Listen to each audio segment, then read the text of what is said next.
there's been some interesting developments with the defense.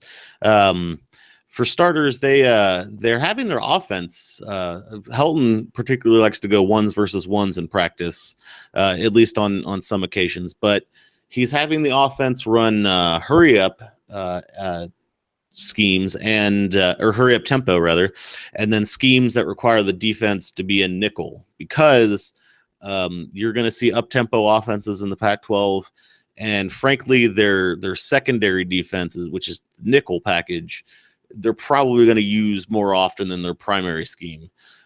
So he's really trying to get his defense prepped for nickel and up tempo playing, because there's going to be a good chunk of their schedule is they're going to have to play quick and they're going to have to cover a lot of receivers. So he's really been working on that, but it also gives the offense sort of a more plays to run, which gives more reps to the offensive line. And it also gives you a look at what the offense can do if you want to change up the tempo when you have the ball. So there's been a lot of situational football for these guys that they're really working on now, particularly on defense. The good news is that they've got Jamal Cook, who's having one heck of a spring, and he's playing nickelback right now. He's just doing amazing things. So that's a name you're going to want to look out for. Also, Bruce Feldman of, I believe, Yahoo or Fox, college football analyst, was at spring practice the other day, and he had a lot of great things to say about Velus Jones Jr. He's a 5'11", about 180-pound wide receiver.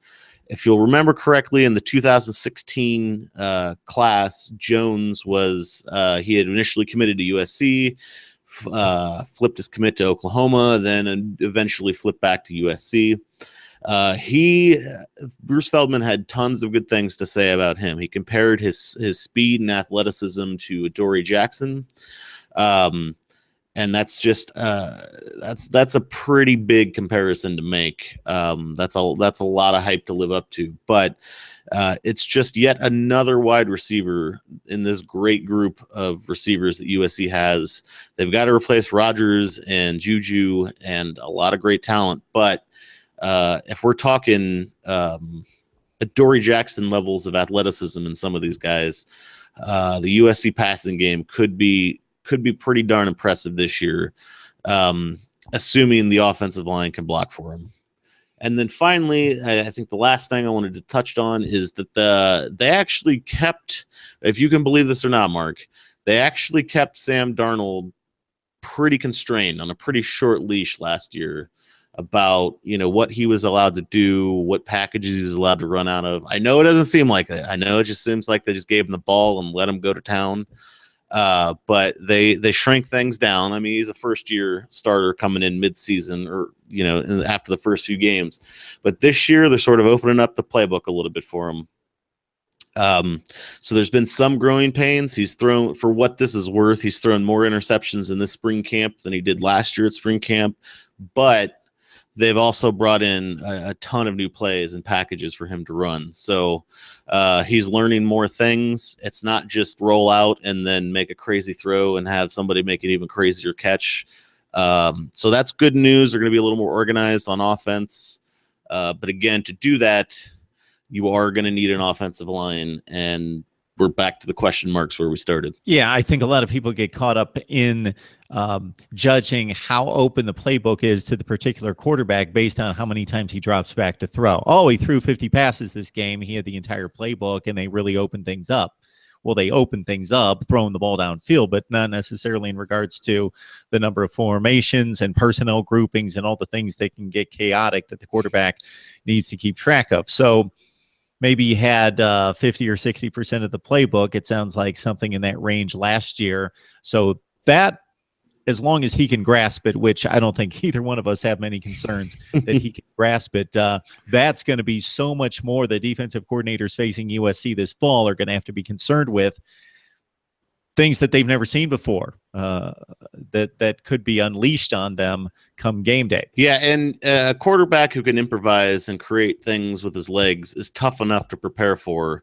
But now, when you've got him sort of a wider range of opportunities or decisions that he can make, and he's got a wider range of receivers he can throw to, the receiving core has greatly expanded in terms of viable passing options. We are vastly removed from the days of Cody Kessler and throw it to Juju or throw it away.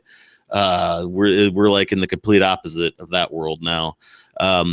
So it's going to be difficult. I think right now, if you're trying to stop the USC offense, you've got to get him contained and beat this young, inexperienced offensive line. And if you can't do that, it seems like USC is just going to do what they want on offense. So it should be interesting if they can get this offensive line up to speed and running, and then get the running game going. I'm very excited for the USC offense, to be sure. But until you get that line there, I have my concerns.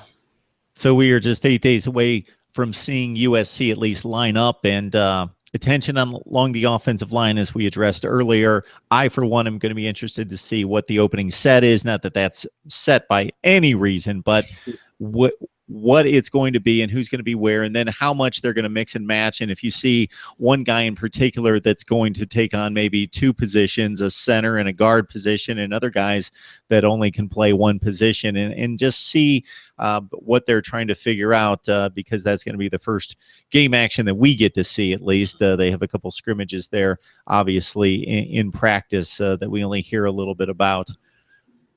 All right, Nick Dempsey, Conquest Chronicles, talking some USC football. Anything else, Nick? No, it's just we're getting there. We're getting closer to football season. I cannot wait.